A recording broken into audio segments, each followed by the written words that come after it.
Hey you guys, this is Tired Goth, and you are watching the Academia Gothica Threat Intel 102 series. This is actually an extension of the shorts that I had put together for the Threat Intel 101 collection. You can check that out in the short section of my YouTube channel at youtube.com/tiredgoth with a 0OX. Now, this is for 18 plus and for entertainment purposes only. Ask your guardian or your parent or whoever is with you if they're of age, if this is appropriate for you. Have them sit with you, make sure that you're in an appropriate context of watching this. This particular series is actually something that uncovers threats and certain tactics, strategies, and ways that people use their own energy and their own abilities to sort of try to get over on people. And surprisingly enough, this happens all the time, but it is something to look out for. So I wanted to cover, in today's episode, actually not so great a situation. Just a precursor or trigger warning here. There are some people who have probably been through this before.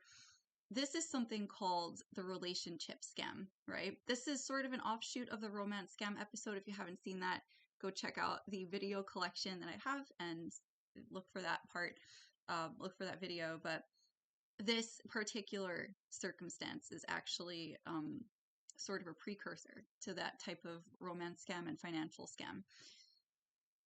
The tactic that we're talking about today is not just a relationship, but a strategically positioned relationship that affects a person's free will and free time to themselves. Now, for example, if a person is being, I guess you could say, targeted or assumed to be having a responsibility, or someone knows about an opportunity that they're about to have, there is a chance, now this may err on the side of paranoia here, but there is a chance that this particular person who is on the receiving side of an opportunity is going to be strategically blocked by people. Now, the nature of the block here is sort of like, person who is on the receiving end goes to the store and a bunch of people appear as suitors. They present themselves as potential suitors, potential date candidates, so on and so forth, right? These are people who are strategically positioning themselves to be seen by this person, to be admired by this person. They could be dressing to attract their attention. They could be dressing to copy the person that they are meant to be meeting up with. There are a number of things that could be going on here, but the core of this intention is actually to assure that the person doesn't make it to their goal without somehow involving themselves with them first.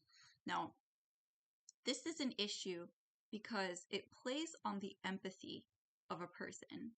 Naturally, even if a person isn't interested in someone, they'll have sort of an initial empathic response like, oh, but, it's not to say that I'm putting you down by rejecting you. It's just that, blah, blah, blah. There's a compulsion almost to feel like you have to explain yourself for not immediately understanding what the expectation on your end is as the person who's on the receiving end of these interactions, or these strategically positioned people where they are. Now, this is where it gets a bit strange, right? There are a lot of situations where people don't actually understand exactly why this is happening to them. They don't understand why they would be in a position to be confronted by people with this type of energy. Like, I'm gonna, the people who are throwing themselves literally in front of this person, making sure that they can't leave relationships if they're already involved in them. There are a number of ways that this happens. I'll actually break them down step by step. So the first situation is there could be a harmless encounter that a person has with someone. Now, this person who's having this encounter and they're like, oh, that was interesting. I wasn't aware that this could happen. I wasn't aware that I could, have these interactions after having known that these groups, these people, these communities who have always kind of kept to themselves would be open to me all of a sudden, right? This is important because it's not a race bait. It's actually what happens in some cultures. When you have people who have all emigrated at the same time or thereabouts in the same situations, you are actually facing a group and a community that is all kind of working the same way to get something done. They all know each other, they're all familiar with one another, and they kind of just stick to themselves in a sense because they've all shared the experiences that they've had. So they feel a common ground there, right?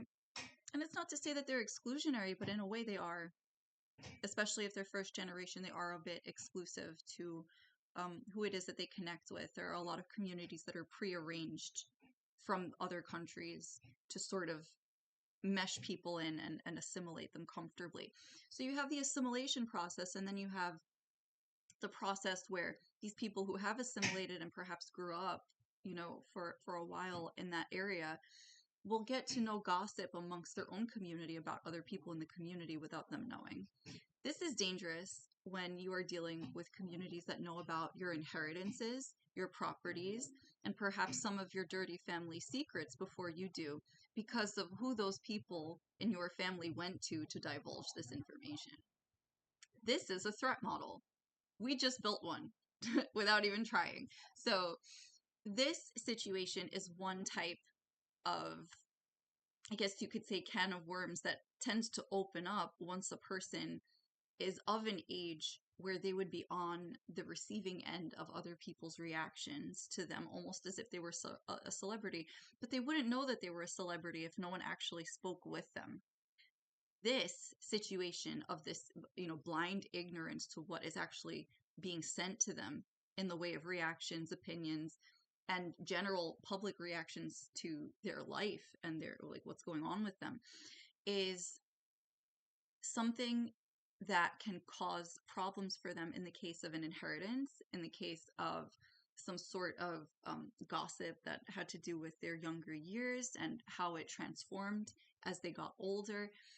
There are a number of things set in place. This could also happen if people are of the organized crime persuasion in a family and choose a child to be the target of said crime in their family. This is where that comes from. This is why that happens. So these situations then tend to gravitate a lot of attention, unwanted attention, no less. So this type of attention is actually, especially from the sources it's coming from and from the ignorance of a lens that it is being received with, it causes a lot of anxiety. In fact, it can cause debilitating and crippling anxiety for the person who is trying to sort out the information as it's coming to them, because they might think, oh, these people are being positioned in front of me because they think I'm cute. Why wouldn't I think I'm cute? I like myself, right? No, it's a bit more than that. And oftentimes they don't get into how dangerous it actually was for them to be there until they're already with the person on a date, right?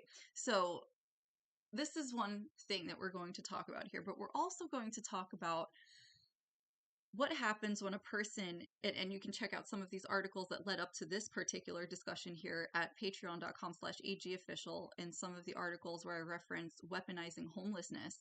There are some people who are purposely made homeless despite all of their potential and their ambition and their actual work put in to cultivate real things for themselves, be it assets that they want, security of a home that they want, whatever the case may be, securing the lifestyle that is true to them and makes them feel most comfortable and secure. There are people who weaponize homelessness and evictions to assure that these people cannot make it to a higher ground to secure themselves. So think about it this way. Strategically speaking, if a person forces you to become homeless, you lose opportunities to apply for jobs without a shelter address. And a lot of opportunities, employers specifically, no one wants to be called out on this, but this is the truth. And I've heard this from people who have been homeless. Putting a shelter address on your resume for some companies is an automatic disqualification because they don't want to risk the person having had a drug history. They don't want to risk the person having had a trauma history. They don't actually want an equal opportunity hire. That is your truth, straight from the mouth of a person who has interviewed women who have been homeless, who have been restructured to remain homeless due to this reasoning. There is also another thing that happens here. Part of the trauma that is inflicted on the sacrifice or the sacrificial victim that they chose in these organized crime units is through the homeless system, the homeless shelter system. What happens is when these people are inducted into these new residences, they are actually mistreated by the people running the residence authorizations. And this is because while they're bodyguards, these people also live in those buildings at times, and they are paid as an immigration employment thing to welcome them into a new place. They live in those buildings and also get jobs in those buildings, so they feel like they run the entire place. They cause a lot of issues for people who are genuinely seeking aid as American citizens. And even if they're not, it doesn't matter. They have equal opportunity to receive those services. So the threat model here exacerbates into the person being forced to go through very traumatic things when they are already feeling traumatized, to the extent of forcing the person who was targeted as the sacrificial victim to give up on themselves, their ambitions, and to live on the welfare system that was inevitably due to collapse. Are you following me? So here we make it to another threat model. There are men who are then planted outside of especially women's shelters, and occasionally men's shelters, I guess, too, to act as saviors. Oh, here, this one's easy to breadcrumb. She's homeless. You would not believe how many men would go for a homeless woman for the simple fact that they know they are victimized and traumatized. Not by themselves, but by other people, thinking, oh, this is easy. This is easy game. Okay? Which is why a lot of people do not have healthy trust after having been through those systems. And even before so, most of the time it was a person who led them into a situation that forced them to become on guard for their own safety, security, and bodily autonomy. And then it is persisted in the people who follow up to try to play hero, despite the fact that they really could use a hero. So these types of situations are psychological in nature and could be assessed as warfare. This could be assessed as a threat to one's safety that is weaponized through legitimate systems. So what do we do then? If we are in that type of a threat model, the safest thing, which is actually completely unsafe, is to leave the entire system and to attempt to forge your own path. But that is solely if you're being targeted. But there are no guarantees that you're being targeted. A lot of people would say, without any viable proof, be it documentation, circumstances that would actually consider you under a court of law to have been a victim, right? Anything that would point to you actually having that proof, intangible evidence, not being there, it would be the issue. So anything that would just be like an inkling or something like that without viable proof of something, like I ended up with a copy of my insurance policy that I never opened and figured out people were trying to get rid of me for, among some other things. These types of things are what the courts look for, but there's also no guarantee that the police will help you, because I know that they didn't help me, So I shouldn't say I'll say it this way. I was informed that because the policy was opened out of state, it was outside of New York State jurisdiction. That was as much help as I got with that, despite the fact that I had the leads who were living in the place that I was. So there was a number of emotions I was feeling about that. But to relay this, factually though, without my own, opinionated input here, the thing that is important to realize is that the people who are targeting these particular victims are expecting them to go to reliable places for help in order to continue to be targeted. Now, there are also, like these gentlemen, people who would be like, okay, so this is where they went. They'll track them from place to place, even if they left the system that they were using to assist them. And then they will pass the word on to other people. And you'll notice it's always within the same veins of the communities. It always looks like there's a likeness or some sort of ability for people to have known a guy who knows a guy who knows a guy that ends up getting involved in this type of communication and I guess you could say networking schematic. So the thing about this is it feels inescapable before it gets better. You literally, as a person who goes through this in this threat model, are going to be faced with like one after another, after another, after another of false offers of assistance. And then once you do meet someone who's a valid relationship partner, it's usually something that is impacted by your own energy, your own ambition, your own desire to do anything in a relationship. Now, why would this be impacted? It's impacted because energetically you're afraid and you're resonating with fear. You're resonating with something that is somewhat still underlying a desperation of yours as opposed to a dream, as opposed to an ambition, right? This is what trauma does. And this is why trauma specifically is used to abuse victims without leaving physical scars that could make it very obvious that the person has been hurt by these people. So organized crime relies a lot on, scars that don't leave visible scars. They use trauma. They use reinforcement of trauma. They use PTSD. They use lies and cover-ups. They falsify documentation to assure that no one can actually get to the truth. And there is a 10-year statute on a lot of documentation that is just casually held in offices. I want to say the official statute is 10 years and the flexible statute is 6 to 10.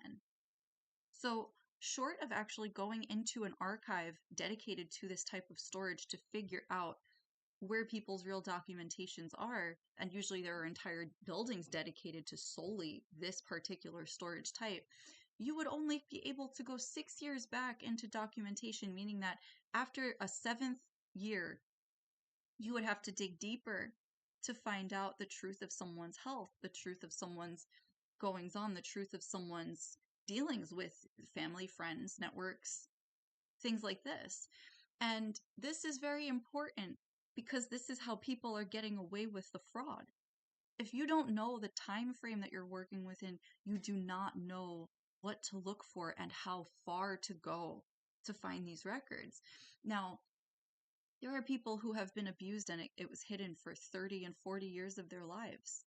So imagine this. You would actually have to go all the way back from the beginning of their life to research them, to figure out how something could have come to be for them. And the reason why this is done, especially unfortunately, as a plan to expand over the course of these children's lives, it happens to children because of this. It can be hidden very deeply in their history, possibly covered completely before it then extends out through their entire life, that they're hunted down and sometimes don't even make it out of their own life choices without even knowing that this is happening to them, right? So the important thing to recognize here is that some choices that are made by these people can make or break where their life goes from there because they were set up. They were set up to fail. Their particular table was rigged, right? So this is usually due to the fact that someone somewhere figured out that either A, by a fortune teller, they were, and I know that sounds crazy, but this happens, by a fortune teller, they could have been scanned for some kind of like energy, big break kind of energy. Oh, they're going to be famous. We all know it, this and that. Motifs like this. They could be an inheritor of a great fortune due to the fact that they were kidnapped or trafficked. And they may never know this because they were kidnapped as an infant. It could have been something like this. There could have been murders surrounding their life at a young age and they never knew because, again, they could have been an infant and then they were probably trafficked the same. There's a number of causes that could be impacting people this way. And we don't actually know our histories until people are brave enough to bring them forward to us if they know and we don't. But in organized crime, that is specifically the intention of not speaking. It is omission, right? So with the relationship plotting and planning, then, with all this trauma that these people are going through, what do they want? Love. They need love to heal. So what do people do? They then say, oh, any love that they get is going to come from us too. They try to control the spectrum and the field of opportunity pertaining to healing to exacerbate this further, right? So they go through their life, they're making their changes that they need to make to resonate with their highest sense of self based on what they've learned. And it's a constant learning process, right? So they go through it, they resolve it however they can, and then who shows up? Mr. Right. For the circumstance, Mr. Right. Oh, I'll help you. We don't know at this point in time whether or not this person was the one who set or involved in the setup of these other people to be the opportunity.